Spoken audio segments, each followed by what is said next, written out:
기쁜 소식이라는 말씀 같이 나눕니다. 여러분, 하나님은 우리의 무거운 짐을 대신 지시는 분이십니다. 오늘도 이 새벽에 주님의 전을 찾으신 여러분들을 축복합니다. 여러분, 어제 산 물건을 오늘 아침에 어제 두었는지 몰라 헤맨 적 없으십니까? 저는 좀 가끔 있습니다. 여러분, 우리는요 가끔 이 스마트폰을 손에 쥐고도 그 스마트폰을 찾는 일이 종종 있죠.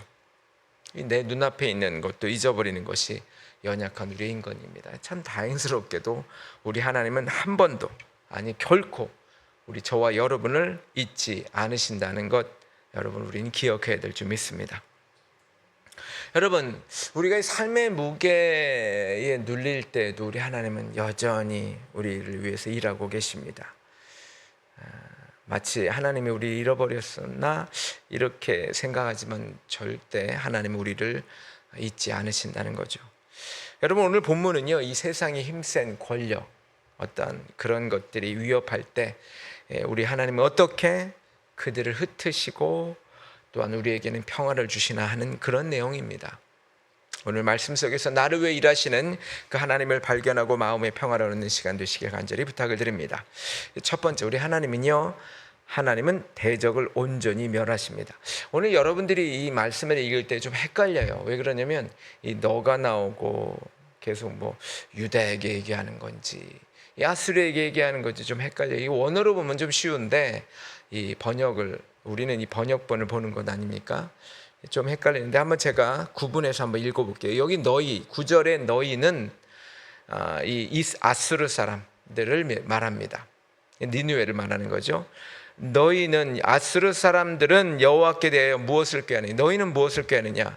그가 온전히 멸하시니, 하나님이 온전히 멸하실 것인데 재난이 다시 일어나지 아니하리라. 자, 가시덤불같이 헝클어졌고 술을 마신 것 같이 취한 그들은 마른 지푸라기 같이 모두 탈 것이거늘. 11절에요. 여호와께서 악을 꾀하는 한 사람이 너희, 바로 아수르, 너희에게 나와서 사악한 것을 권하는도다. 이렇게 해요. 여기로 이제 9절에 보면 재난이 다시 일어나지 아니하리라 라고 한 것은 온전히 멸해서 재난이 다시 일어나지 않는다라고 하는 얘기는 이제 유다에게 은혜를 주시는 거죠. 여러분, 이 나훔 선지자가 이 말씀을 전할 때 여러분, 이스라엘 백성들은 하루하루가 사실 살얼음판이었어요. 이 당시 세계에서 가장 셌던 나라가 이 아수르예요. 여러분, 이 아수르가 틈만 나면 이스라엘 백성들에게 와가지고 빼앗고 죽이고 괴롭히고 이랬었어요. 그래서 이 백성들은 아침에 일어나면 야, 이거 오늘 무서운 일이 일어나지 않을까? 어젯밤에 내가 추수해놨는데 이거 뺏기지 않을까? 야, 오늘도 우리가 힘이 없는데 우리 딸이 이거 오늘은 괜찮을까? 이런 하루하루. 그래서 이 참 깊은 무력감, 두려움, 절망감, 얼마나 가슴이 답답했겠어요. 바로 그때 하나님께서 떨고 있는 백성들에게 오늘 말씀하신 것입니다. 그래서 아까 그랬잖아요. 다시는 이 재난이 일어나지 않겠다. 그러니까 9절이 그런 얘기예요. 너희를 괴롭히는 저 강한 저 느느웨 사람들 내가 완전히 없애버리겠다. 이제 이 아픔과 고통이 다시는 너희를 찾아오지 못하게 막아주겠다라고 말하는 거죠. 여러분, 우리가 이 세상을 삶에서 느끼는 무서움과 절망, 이게 참 얼마나 큽니까? 그렇죠? 참 무서운 일이 참 너무 많이 일어나고 있지 않습니까? 근데 오늘 보니까 이 10절에 보면 이 가시덤불과 이 술 취한 사람이 나와요. 그러니까 세상이, 그러니까 우리를 겁주는 세상의 무서운 문제를 이 두 가지 표현을 하고 있어요. 가시덤불, 술 취한 사람. 여러분, 그런데 이 뾰족한 가시덤불, 거기 가시도 있고 막 그냥 얼마나 우리를 찔러요. 그런데 이 가시덤불이 아무리 엉겨서 우리를 힘들게 하려고 해도 여러분, 불이 그냥 붙으면 그건 삽시간에 타고 맙이죠. 여러분, 술에 취해 비틀거리는 사람, 여러분, 이 비틀거리는 사람은요 몸 하나 제대로 감추지 못합니다. 가누지 못하죠. 이처럼 우리 눈에는요 참 도저히 이길 수 없을 것 같은 이 직장의 문제, 세상의 염려, 물질의 어려움, 또한 마음의 외로움, 이런 것들, 여러분 하나님의 주권 앞에서는요, 이것은요 다 타버릴 가시 덤불과도 같은 것이라는 것입니다. 우리를 불안하게 만드는 모든 상황의 진짜 주인은 누구일까요? 여러분, 하나님이십니다. 오직 하나님이십니다. 모든 상황과 환경의 주인이신 하나님, 그 주님께서 이제 그만해 이렇게 말씀하시면, 여러분 우리를 아무리 괴롭히던 그 가시덤불과 같고 세상의 악한 것들, 우리 괴롭히던 모든 두려움은 한순간에 힘을 잃고 흩어지게 된다는 것, 우리는 믿어야 될 줄 믿습니다. 생각해 보세요. 구약 성경에 잘 아시는 말씀, 출애굽 성경에, 출애굽에 여러분 이 앞에는 바다가 있고 뒤에는 지금 바짝 쫓아오고 있죠. 여러분 이건 도저히 살 수 없어요. 그렇지만 하나님께서는요 바다를 가르시고 저들을 다 그 물속에 수장시키셨어요. 여러분 이스라엘이 싸운 것이 아니라 우리 하나님이 그들을 위해서 싸우셨다는 거죠. 그래서 출애굽기 14장 14절에 여호와께서 너희를 위해서 싸우시리니, 여호와께서 싸우시는 거죠. 너희는 가만히 있을지어다. 여러분 우리가 이 말씀 속에서 우리가 알 수 있는 것은 우리가 뭐를 막 애써서 증명하려는 게 아니지 않습니까? 우리가 무력감에 빠져 있을 때에도 하나님은 여전히 우리를 위해서, 우리를 지키기 위해서 일하고 계시다고 하는 것입니다. 오늘 하루 우리의 직장의 문제, 가정의 염려, 마음의 외로움, 이런 것들이 있을 수 있어요. 다 하나님께 맡기시길 바랍니다. 내 힘으로 해결하다가 지치지 마시고요, 그 문제를 온전히 멸하시는 우리 하나님께 맡기시면서 그 주님의 손길을 오늘도 바라보시길 간절히 부탁을 드립니다. 자, 두 번째, 세상을 위협을 막아주는 하나님. 자, 그렇다면 우리를 묶고 있는 쇠사슬을 어떻게 하실까요? 우리의 결박을 끊어 주신다는 거죠. 자, 12절에 보면요, 이 12절은 이렇게 말씀하고 있어요. 여호와께서 이같이 말씀하시기를, 그들이, 여기 니느웨를 말해요, 비록 강할지라도 반드시 멸절을 당하리니 그가 없어지리라. 내가 전에는 너를 괴롭혔으나, 여기 너가 바로 유다예요. 내가 너를 괴롭혔으나, 유다를 괴롭혔으나 다시는 너 유다를 괴롭히지 아니할 것이라, 이렇게 말씀하는 거예요. 13절에 또한 계속해서 유다에게 말씀하십니다. 이제 내게, 유다 너에게 지은 그 멍에를 내가 깨뜨리고 너의 결박을 끊으리라. 그리고 14절에 말씀하시기를, 나 여호와가 내게 대하여 명령하였느니, 여기는 바로 아스르를 말합니다. 아수르의 왕을 말하는 거예요. 내가 너 아수르 왕에게 대하여 명령하였나니 내 이름이 다시는 전파되지 않을 것이라.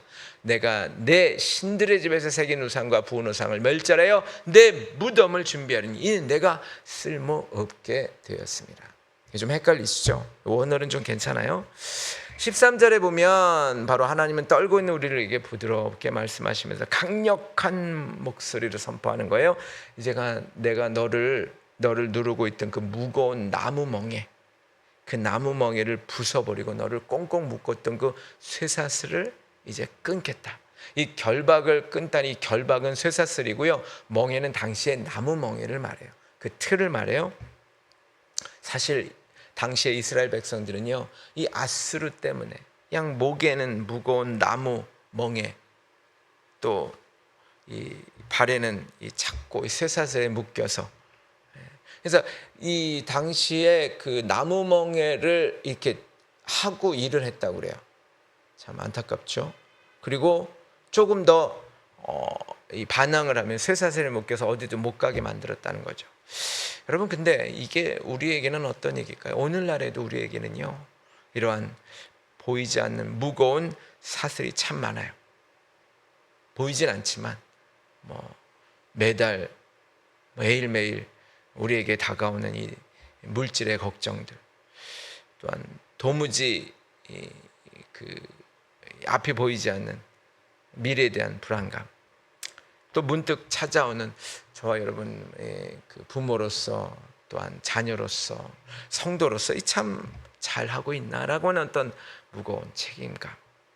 참 사람은 참 어려워요. 이 노자가 그런 얘기를 했어요.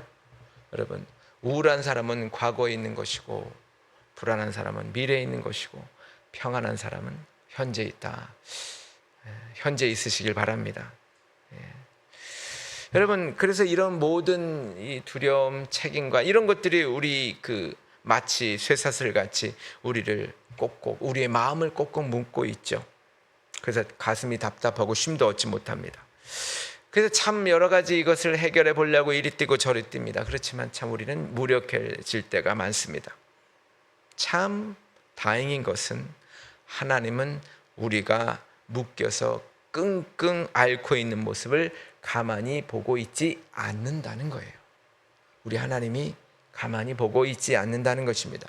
그래서 하나님은 우리를 꽁꽁 묶고 있는 것을 보시면서 안타까워하시고 친히 가까이 오셔서 그 결벽을 한 번에 탁 끊어내시는 분이 우리 하나님이십니다. 사실 우리는요, 대단한 힘을 길러서 탈출하는 것이 아닙니다. 하나님이 먼저 우리를 찾아오셨어요. 여러분, 저와 여러분이 죄와 사망의 결백에 묶여 있어요. 누구나 죽어요. 누구나 사망 권세, 누구나 죄 때문에 죽을 수밖에 없는 쇠사슬이 있었죠. 그러나 주님이 먼저 찾아오셨어요. 주님이 은혜의 손길로 일하시기 시작하면 오랫동안 우리 마음을 누르고 있던 모든 두려움, 억눌림, 불안감, 사실 눈 녹듯 사라지고 참된 자유가 우리에게 있다라고 하는 것입니다. 신약성경 베드로가 여러분 복음을 전하다가 그만 감옥에 갇혔어요. 그때 주의 사자가 와가지고 툭툭 허리를 칩니다. 옆구리를 쳐요. 여러분, 놀라운 사실은 옆구리를 쳤는데 여러분, 그 묶고 있던 쇠사슬이 갑자기 다 저절로 벗겨집니다. 하나님은 감옥의 문과 사슬을 순식간에 깨뜨리시는 분이 우리 하나님이십니다. 여러분, 어떤 사람이 힘들게 리어커에 엄청난 짐을 싣고 이제 올라간다고 합시다. 올라가고 있어요. 땀을 뻘뻘 흘립니다. 그런데 여러분, 어떤 큰 트럭 기사가 오더니 이 사람에게 이 리어커에다가 밧줄을 매가지고 쓱 올려줍니다. 여러분, 트럭이 힘차게 앞으로 나가자 리어커는 참 쉽게 힘 하나 들지 않고 올라갑니다. 주님이 우리 삶의 줄을 이렇게 이끌어 주실 때 무겁던 저와 여러분의 삶의 무게는 가벼워지는 것입니다. 여러분, 그리스도의 십자가는요, 우리를 묶고 있는 모든 죄와 두려움의 사슬을 영원히 끌어버린 승리의 선언이다라고 종교개혁자 마틴 루터는 말합니다. 우리 십자가가 저와 여러분의 두려움과 죄와 사슬을, 두려움과 죄의 사슬을 영원히 끊어버렸다는 거죠. 여러분, 마태복음 11장 28절 잘 아시는 말씀이죠. 수고하고 무거운 짐진들아 다 내게로 오라, 내가 너희를 쉬게 하리라. 여러분, 예수는 힘든 우리에게 와가지고 더 일해 이렇게 다그치는 분이 아니라 이미 힘든 우리를 보시고 우리를 품어주시고 지친 우리를 붙들어 주시면서 세상의 무거운 짐을 벗겨주고 참된 쉼을 선물해 주시는 분이 우리 하나님이십니다. 저 여러분의 마음에 묻고 있는 고독감, 낙심감, 이런 것이 있습니까? 예수 그리스도의 은혜가 오늘 저와 여러분의 마음속 결박을 끊어내실 것입니다. 바로 그 자유함을 믿음으로 누리면서 가볍게 오늘도 시작하시길 간절히 부탁을 드립니다. 세 번째는요, 결박에서 풀려난 우리에게 어떤 기쁜 소식을 주시느냐, 바로 참된 평화를 주신다고 하는 것입니다. 오늘 15절입니다. 볼지어다 아름다운 소식을 알리고 화평을 전하는 자의 발이 저 산 위에 있도다. 유다야, 이제 아예 유다에게 말씀하세요. 유다야, 내 절기를 지키고 내 서원을 갚을지어다. 예배드리라는 거예요. 악인이 진멸되었으니 그가 다시는 내 가운데로 통행하지 아니하리로다. 마음껏 자유를 누려라, 이러는 거죠. 참 이 15절을 들으면서 유다 백성들이 어땠을까요? 참 따뜻하고 기쁜 소식이죠. 봐라, 저 산을 봐라, 평화를 가지고 온다, 기쁜 소식을 가지고 온다. 지금 달려오고 있다. 그 발이 보이지 않느냐라고 말하는 거죠. 여러분, 긴 밤 동안 적들의 공격을 받을까봐 그냥 숨어 있고 울면서 여러분 애통하던 이 백성들에게 마침내 기다리던 이 소식이 왔던 거죠. 이제 다 끝났다. 이제 다 끝났다. 여러분, 아마 주님이 다시 재림하실 때 이렇게 하지 않으실까요? 이제 다 끝났다. 우리를 괴롭히던 무서운 대적들이 완전히 사라졌다. 이제 안심하고 편안한 마음으로 하나님께 예배를 드리라. 이 구원의 선포지요. 여러분, 이 눈물겹도록 반가운 소식, 아름다운 소식 무엇일까요? 바로 복음입니다. 복음이 바로 이거죠. 복음의 한마디로 복음 무엇입니까? 이제 너는 죄와 사망의 사슬에서 끊어졌다. 걱정 말고 살아라. 걱정 말고 감사하며 살아라. 여러분, 우리는 매일 뉴스 참 주변 이야기 들으면 답답하죠. 베네수엘라의 수많은 사람들이 지진 때문에 많게는 10만 명이 죽었을 것 같다라고 미국 지진국은 발표를 했습니다. 참 불안한 소식이죠. 참 그러면 야, 이거 LA도 지진이 많은데 이거 있는 거 아니야? 이 참 절망적인 이야기일 수 있죠. 하지만 오늘 새벽 지치고 외로운 저와 여러분에게 다른 하늘의 소식을 주십니다. 예수 그리스도를 통해서 모든 죄와 공포를 끝내셨다는 승리의 소식이죠. 지진이 일어나도 우리는 삽니다. 지진이 일어나서 혹시나 하나님이 우리를 불러가신지라도 우리는 천국으로 간다는 것, 우리는 믿고 오늘도 우리는 평안히 예배하시길 바랍니다.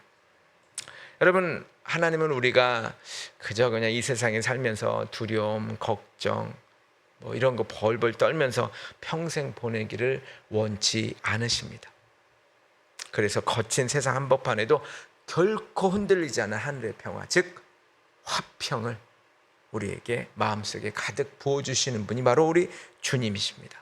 그래요, 상황 그대로 있고요, 삶의 문제는 여전히 보여요. 그래도 나를 지키시는 하나님이 계시기 때문에 오늘 하루도 우리는 안심하면서 웃으면서 걸어갈 수 있다라고 하는 것입니다. 여러분, 부활하신 예수님이 찾아오셨을 때 어땠어요? 이들은요, 그냥 두려워서 떨어서 고향도 가버리고 문 뒤에 숨어 있고 막 이랬었어요. 제자들은 유대인들이 무서웠어요. 다 죽일 것 같거든요. 그래서 문들을 꽁꽁 닫고 두려움에 떨고 있었어요. 외롭고 불안한 그 자리에 주님이 갑자기 나타나셨어요. 그리고 첫 마디가 뭐였어요? 너희에게 평강이 있을지어다. 한마디로 샬롬 그러셨다고요. 주님이 오시자 그 두려움의 방이 어떻게 됐어요? 갑자기 화평의 방, 평화의 방이 되었어요. 평안의 방이 되었었던 것입니다. 여러분, 우리가 잘 아시는 말씀 있잖아요. 상상해 보세요. 폭풍우가 몰아쳐요. 막 엄청납니다. 그렇지만 여러분, 그 절벽 틈 사이에서 작은 둥지 속에 있는 그 어린 새는 엄마의 날개 품 안에서 평안히 잠자고 있습니다. 밖은 여전히 폭풍우가 치지만 엄마의 품은 완벽한 평화의 공간입니다. 세상이 시끄러워도요, 지금 시끄럽고 어렵습니다. 그렇지만 주님의 품 안은 여전히 이처럼 안전하다는 것 우리가 믿고 오늘도 주님의 품 안에 있어야 될 줄 믿습니다. 요한복음 16장 27절입니다. 평안을 너희에게 끼치노니 곧 나의 평안을 너희에게 주노라. 내가 너희에게 주는 것은 세상이 주는 것과 같지 아니하리라. 너희는 마음에 근심하지도 말고 두려워하지도 말라. 이 말씀이 참 지금 이 시대에 필요한 말씀일 것 같아요. 세상이 주는 평안은 어떤 겁니까? 조건적이에요. 돈이 많아야 되고 뭐가 많아야 되고. 여러분, 한국에서 연구에 의하면 한국 돈이에요. 1억 5천에서 2억까지 돈이 늘 때까지는 사람이 행복하대요. 근데 그걸 넘어가잖아요. 더 이상 별로 행복하지 않다고요. 돈이 많으면 행복할 것 같지만 오히려 그 다음부터는 무엇인지 아세요? 두렵대요. 돈이 많은 사람들은요, 여러분, 두 가지가 있어요. 외로움이 있고 두려움이 있어요. 외로움은 뭔지 아세요? 만나고 싶은 사람을 못 만나는 게 외로움이고요. 두려움은 뭔지 아세요? 만나지 말아야 될 사람을 자꾸 만나게 되는 게 두려움이에요. 돈이 많은 사람들이. 참 생각해 볼 내용이에요. 여러분, 돈이 많으면 외로워진대요. 여러분, 그래서 세상이 주는 평안은 이렇게 조건이 따라서 평안이지만 주님이 주시는 평안은요, 나의 삶의 문제가 아직 해결되지 않았을지라도 주님이 함께 계신다는 그 사실 하나만으로도 안심하게 만드는 것, 그게 바로 하나님이 우리에게 주시는 평안입니다. 오늘 우리 마주칠 엄청난 비록 거칠고 힘든 삶일지라도 우리 마음에는 하나님이 부어주시는 평화가 있다는 이 사실을 꼭 믿으시기 바랍니다. 여러분, 오늘 이 나홈 이 선지자가 얘기할 때 기쁜 소식, 이 기쁜 소식은 저와 여러분이 이미 갖고 있어요. 그게 바로 복음이에요. 기쁜 소식을 갖고 있는 사람은요, 오늘 저뿐만 아니라 그것을 갖고 있는 저와 여러분뿐만 아니라 바로 다른 사람에게도 그 기쁨을 전하여 줄 저는 믿고 있습니다. 왜냐하면 내 이 기쁜 소식을 나만 갖고 있을 수 없어요. 그래서 따뜻한 미소와 평온의 인사를 건네시길 간절히 부탁을 드립니다. 결론입니다. 예수님 그분 자체가 우리의 기쁜 소식입니다. 여러분, 참 예수님이 우리 안에 있다는 게 얼마나 감사합니까? 그렇죠? 그 주님의 신실한 사랑이 우리를 붙들어 주십니다. 오늘 시작하면서 세 가지 생각하면서 마치겠습니다. 첫 번째는 하나님이 염려를 지워주세요. 지워준다는 게 없어진다는 것이 아니라 하나님이 저와 여러분의 염려를 대신 짊어 주신다라고 하는 것입니다. 그래서 염려 대신 주님을 신뢰하는 마음을 가지시고 저와 여러분 염려를 하나님께 맡기시기 바랍니다. 반드시 하나님께서 해결해 주실 것을 믿으시기 바랍니다. 그래서 하나님이 마음의 짐을 가볍게 하세요. 여러분, 나를 누르던 이 불안과 죄책감의 사슬을 하나님이 오늘 주님이 끊어내 주십니다. 주님이 주시는 자유함 속에서 가볍게 이렇게 호흡하시면서 하루를 시작하시기 바랍니다. 또한 하루에 하나님이 삶의 평안을 흘려 보내주신다는 거죠. 거친 세상 속에서 주님의 날개 아래 오늘도 참된 평화를 누리게 하신다는 거죠. 우리가 하나님의 날개 아래 있어요. 이것을 믿으시기 바랍니다. 그 평안이 오늘 우리의 마음과 가정을 가득 채워줄 줄 믿습니다. 여러분, 피곤하고 낙심하면요, 여러분 힘들어요. 그렇죠? 그럴 때 산 위에서 들려오는 그 주님의 기쁜 소식을 기억하시기 바랍니다. 그 하나님이 이미 저와 여러분을 위해 일하고 계세요. 지금 달려오고 계세요. 그 은혜에 감사해서 평안함으로 오늘 하루도 넉넉히 승리하시길 예수 그리스도의 이름으로 간절히 축복을 드립니다. 기도하죠. 사랑과 은혜가 풍성하신 아버지 하나님, 이 새벽에 피곤한 몸과 무거운 마음을 이끌고 주님 앞에 엎드린 사랑하는 성도님들 위로하여 주옵소서. 하나님, 우리 눈앞에 보이는 문제들은 너무나 거대해 보여서 낙심하고 외로울 때가 많습니다. 내 힘으로 풀 수 없는 돈 걱정, 미래에 대한 불안, 이것 때문에 밤새 잠 못 이루며 무력감을 느끼고 있던 것은 아닙니까? 주님, 이 시간 나홈 선지자를 통해서 주신 약속을 믿습니다. 우리를 위협하는 모든 대적을 주님이 친히 멸하여 주시옵소서. 내 힘으로 풀 수 없는 마음의 사슬을 예수 그리스도의 보혈로 깨끗이 끊어내 주시옵소서. 하나님, 오늘도 우리 성도들의 발걸음에 산 위에서 들려오는 기쁜 소식, 하늘의 참된 평화를 부어 주시옵소서. 너는 걱정하지 말아라, 내가 너를 지키고 있다 하시는 주님의 음성을 듣고 안심하며 세상으로 나가게 하여 주옵소서. 예수님의 이름으로 기도합나이다. 아멘.